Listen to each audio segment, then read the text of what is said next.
तो देवी और सज्जनों, जैसा मैंने पिछली वीडियो में गिव अवे की वीडियो में बोला था, अब कंटेंट शिफ्ट होने जा रहा है। तो लो, अगली वीडियो से ही कंटेंट शिफ्ट हो गया। और जो आज की ये वीडियो है, ये है warm up before a lower body workout और before deadlift, squats, clean and jerk, snatch, कुछ भी ठीक है, कोई भी जिसमें आपकी लोअर बॉडी यूज़ होती है, या जंपिंग या स्प्रिंटिंग, रनिंग, या आप इन सबसे पहले कर सकते हो, ठीक है, क्योंकि एक तरीके का जनरल वार्म अप है। और इससे पहले जो मैंने रनर्स का एक वार्म अप बनाया था, जो मैंने कुछ टाइम पहले बनाया था, इससे पहले मैंने वो पूरा वार्म अप कर लिया है। ये जो वार्म अप है मैं उसके बाद कर रहा हूँ, तो ये बात ध्यान रखना। अगर आप ये वार्म अप फॉलो करते हो तो उससे पहले वो वाला वार्म अप करना है, ठीक है, उसके बाद ही ये वाला वार्म अप करना है। तो इस चीज़ को भेजे में रख लेना, कहीं आप सीधा ही और ये सारे स्ट्रेचेस करने लग जाओ। इन स्ट्रेचेस को करने के लिए भी आपके शरीर में हल्की फुल्की जो है हीट होनी चाहिए, थोड़ा आपका टेम्परेचर राइज होना चाहिए बॉडी का, तो वो उस वार्म अप से हो जाएगा। और एक डाउट मैं और क्लियर कर देता हूँ। पिछली गिव अवे की वीडियो में बहुत लोग बोल रहे थे कि भाई ये तो तेरी आइडिया है सन की रिटर्न्स की। भैया मैं पागल थोड़ी हूँ जो 2 साल तक कमेंट करूँगा अपने ही चैनल पे और उसके बाद अपने आप को गिव अवे का विनर बना दूंगा। भाई ऐसा नहीं है। मेरी जो अपनी आइडिया है, जिससे मैं यूट्यूब वगैरह देखता हूँ, जो मेरी खुद की गूगल आइडिया है, उसका नाम सन की है। और जो गिव अवे जीता है वो सन की रिटर्न्स है। तो भैया ऐसे कोई स्कैम स्कूम वाला सीन नहीं है इधर, ठीक है। जब सन की रिटर्न्स या जो भी उनका नाम है, अभी तक मेरी उनसे बात नहीं हुई है, उनके पास गिव अवे का प्राइस पहुंच जाएगा, मैं उनको बोलूँगा एक वीडियो बना के भेज दे, ठीक है, आप लोगों की तसल्ली के लिए। तो अब हम वीडियो में आगे बढ़ते हैं। जैसा आपने देखा, मैं स्टैंडिंग से कोबरा स्ट्रेच में आया, उसके बाद मैं ये साइड किक्स कर रहा हूँ। पता नहीं इनका नाम क्या होता है, पर मैं ईच साइड 12 करता हूँ। और इसके बाद जो एक्सरसाइज करूँगा उसका मुझे नाम पता है। तो इसके बाद जो हम एक्सरसाइज करने वाले हैं साइड किक्स के बाद, वो होगी फायर हाइड्रेंट्स। ये भी हम इसके 12 रेपिटेशंस करेंगे। और इसके बाद हम अदर लेग पे 12 करेंगे, पहले साइड किक्स और फिर क्या बोलते हैं, फायर हाइड्रेंट्स। तो ये जो एक्सरसाइज है, ये आपके ग्लूटस मैक्सिमस और आपके ग्लूटस मीडियस को टारगेट करती है। मतलब आपके जो ग्लूट्स हैं, जो आपके कूल्हे हैं, उनको अच्छे से वार्म कर देगा। और लोअर बॉडी में सबसे ज़्यादा यूज़ होने वाला मसल वो ग्लूट्स ही होते हैं आपके। और ये जो आपका ग्लूटस मैक्सिमस होता है, वो सबसे बड़ा मसल होता है पूरी बॉडी में। तो इनको वार्म अप करना बहुत ज़रूरी है बेटर परफॉर्मेंस और इंजरी प्रिवेंशन के लिए। और अब जो मैं एक्सरसाइज कर रहा हूँ, ये मैं हिप सर्कल्स बना रहा हूँ। पहले मैंने आउटर रोटेशन करी और अब मैं इंटरनल रोटेशन कर रहा हूँ। जैसा अभी देख रहा हूँ, मैं दूसरे पैर पे आउटर रोटेशन कर रहा हूँ, उसके बाद मैं इन्वर्ट करूँगा। इससे जो आपकी ग्रोइन है, यानी जो आपके एडक्टर मसल्स होते हैं, वो अच्छे से, बिल्कुल अच्छे से खुल जाते हैं। और ये जो मैं एक्सरसाइज कर रहा हूँ, ये ओवरऑल बॉडी का स्ट्रेच है। ये आपकी थोरेसिक मोबिलिटी, आपकी अपर बैक, सबको खोल देता है ये।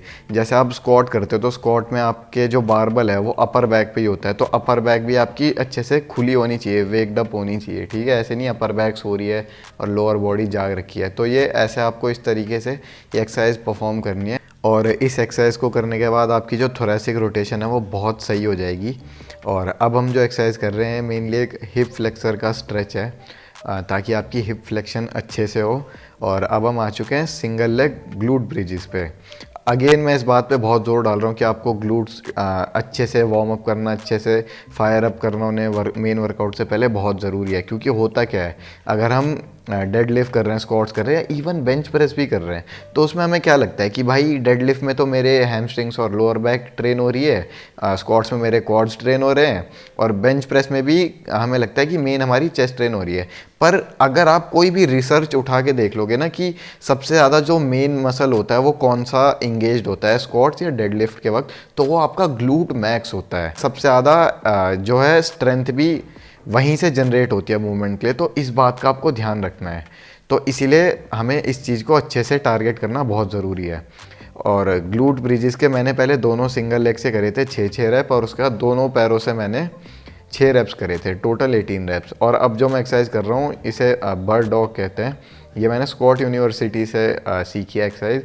इस एक्सरसाइज का मेन फोकस है कि आपको न्यूट्रल स्पाइन मेंटेन करते हुए सर्टेन मूवमेंट परफॉर्म करने हैं। जैसे मैं अपने हाथों को और अपने नी को टैप करके वापस स्ट्रेट कर दे रहा हूँ।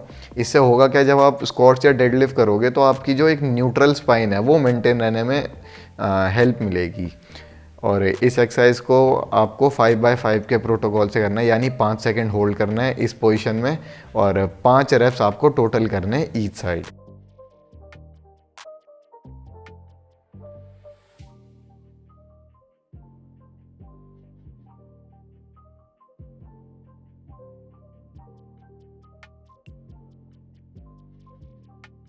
और अब जो हम एक्सरसाइज करने जा रहे हैं इन्हें सुपरमैन कहते हैं, क्योंकि देख ही रहो आप पोज कैसा है।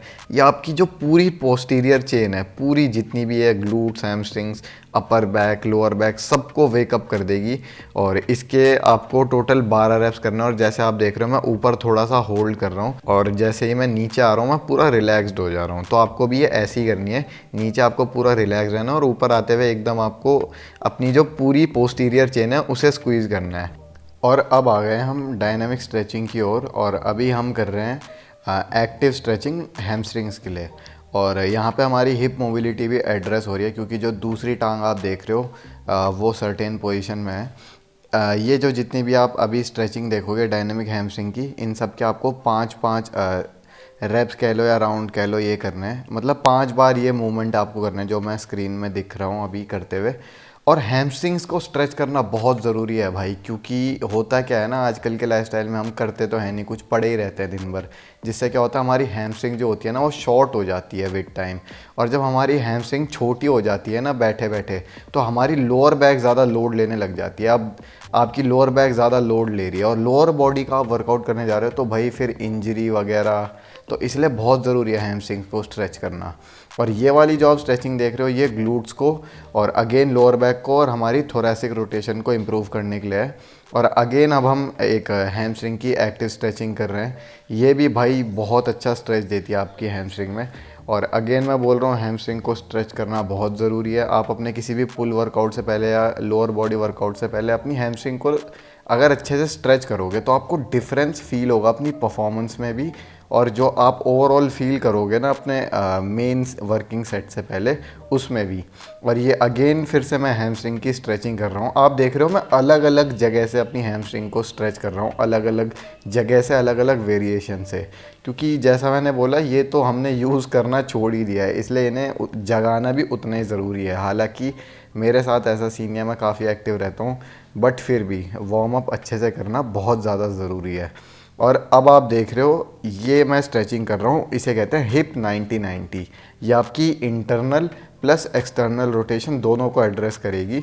और आपको एक स्वास्तिक का साइन बनाना है, मतलब आप अपने पैरों में हर जॉइंट में आपको हिप में, नी में और एंकल में 90 डिग्री का एंगल बनाना है और आपको ऐसे नीचे की तरफ स्ट्रेच करना है। शुरुआत में आप ज़्यादा बेंड नहीं कर पाओगे, पर विद टाइम आप कर लोगे। जैसे आप देख रहे हो मैं तो अपनी पूरी छाती टच कर देता हूँ ग्राउंड में।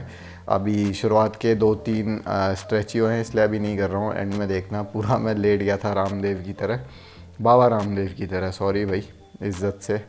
और hip mobility, hamstring mobility, groin, lower back, इन सब पे जितना मैं ज़ोर डालूँ उतना कम है, क्योंकि जितनी भी इंजरियों का जो रूट कॉज होता है वो यहीं से शुरू होता है। इसलिए इन सब को एक्टिवली पैसिवली स्ट्रेच करना बहुत ज़्यादा ज़रूरी है।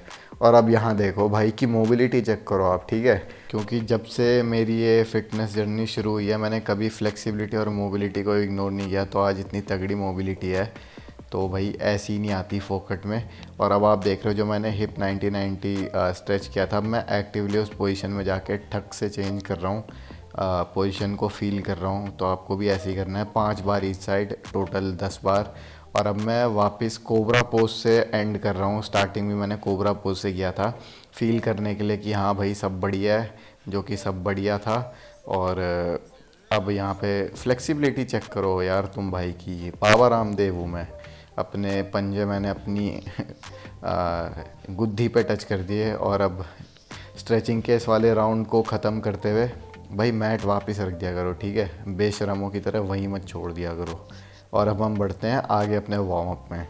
अब हम यहाँ पे कर रहे हैं leg swings 12 times each side. आपको 12 करने हैं हर लेग में। और अभी हम साइड वाले कर रहे हैं ये इससे आपके ग्रोइन में और आपकी लोअर बैक पे बहुत अच्छा स्ट्रेच आएगा एक्टिवली। और अब ये जो ये वाला जो कर रहे हैं, ये अगेन आपकी हिप फ्लेक्शन और आपकी हैमस्ट्रिंग्स को अच्छे से एक्टिवली स्ट्रेच करेगा। और यहाँ पे थोड़ा शॉर्ट ढंग से नहीं आया क्योंकि पीछे से धूप आ रही है जैसा देख रहे हो आप, पर कोई नहीं भैया, आपको समझ आ गया ना। तो ऐसे ही आपको उल्टे पैर में भी करना है 12 times each exercise each leg.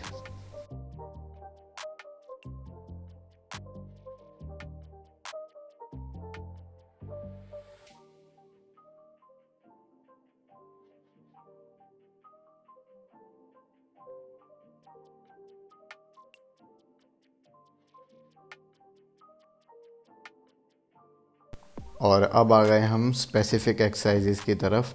जैसा कि आप देख रहे हो, मैं अभी एक गॉबलेट स्ट्रेच कर रहा हूँ हाथ में 10 केजी की प्लेट पकड़ के।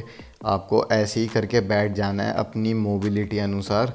और आपको अपनी कोहनी को अपने घुटने के ऊपर रख के अपने अकीलीज टेंडन और अपने काव्स में स्ट्रेच महसूस करना है। और ये एक्सरसाइज भी मैंने स्कॉट यूनिवर्सिटी से ही टपाई है। मैंने क्या भाई, आधी दुनिया ने टपाई है वहाँ से। पर ये जो मैं बीच में 90 डिग्री पे होल्ड कर रहा हूँ, ये मैंने खुद से ऐड किया है। पर फिर मैंने एक बार देखा कि स्कॉट यूनिवर्सिटी वाला ये भी करता है, तो अल्टीमेटली ये भी उसी की हुई। तो आपको भी ये स्ट्रेच परफॉर्म करना है। और मैंने ये ज़्यादा देर इसलिए नहीं किया क्योंकि मैं ऑलरेडी बढ़िया फील कर रहा था, एकदम नाइस एंड वार्म। और इसके बाद भाई सिंगल लेग डेडलिफ्ट, इस एक्सरसाइज की इंपॉर्टेंस मैं जितनी बता लूँ ना उतनी कम है। क्योंकि अब आप एक बात बताओ मेरे को, आप एक बाइक चला रहे हो, ठीक है। बाइक किस पे चलती है? पहियों पे। अब अगर आपकी बाइक के किसी एक पहिए में हवा कम है या वो पंचर हो गया, तो आपकी पूरी बाइक ढंग से नहीं चलेगी।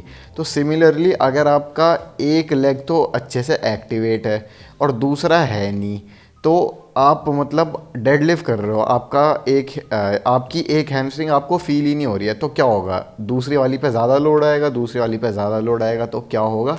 इंजरियां आनी शुरू हो जाएंगी। तो इसलिए आपको ये एक्सरसाइज करनी है, दोनों लेग्स को इक्वली फायर करना है। और ये भी बहुत तगड़ी एक्सरसाइज है भाई वार्म अप के लिए। हालांकि आप इसे अपनी मेन एक्सरसाइज की तरह भी कर सकते हो। और बस भाई हमारी एक्सरसाइजेस ख़त्म हो चुकी है। और भाई मेरे को इस वार्म अप को, पूरे वार्म अप को करने में आराम से आधा घंटा लग जाता है।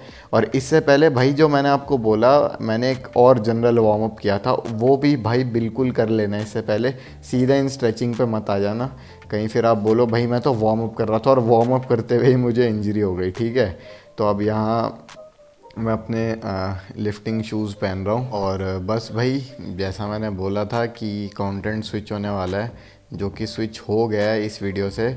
वार्म अप का इसलिए था क्योंकि भाई अब लिफ्टिंग वगैरह की वीडियोस आएगी, तो लिफ्टिंग से पहले वार्म अप करते हैं, इसलिए सबसे पहले वार्म अप की वीडियो। और ऐसी शानदार वीडियोस देखने के लिए आप चैनल को सब्सक्राइब कर लो और अपने जितने भी लिफ्टिंग वाले लौंडे हैं उन्हें चैनल के बारे में बता दो, क्योंकि अब घमासान वीडियोस आने वाली हैं लिफ्टिंग के रिलेटेड, स्प्रिंटिंग के रिलेटेड। तो बस इस वीडियो में इतना ही, मिलते हैं अगले वीडियो में। टिल देन बहाने बनाना बंद करो और मेहनत करना स्टार्ट करो।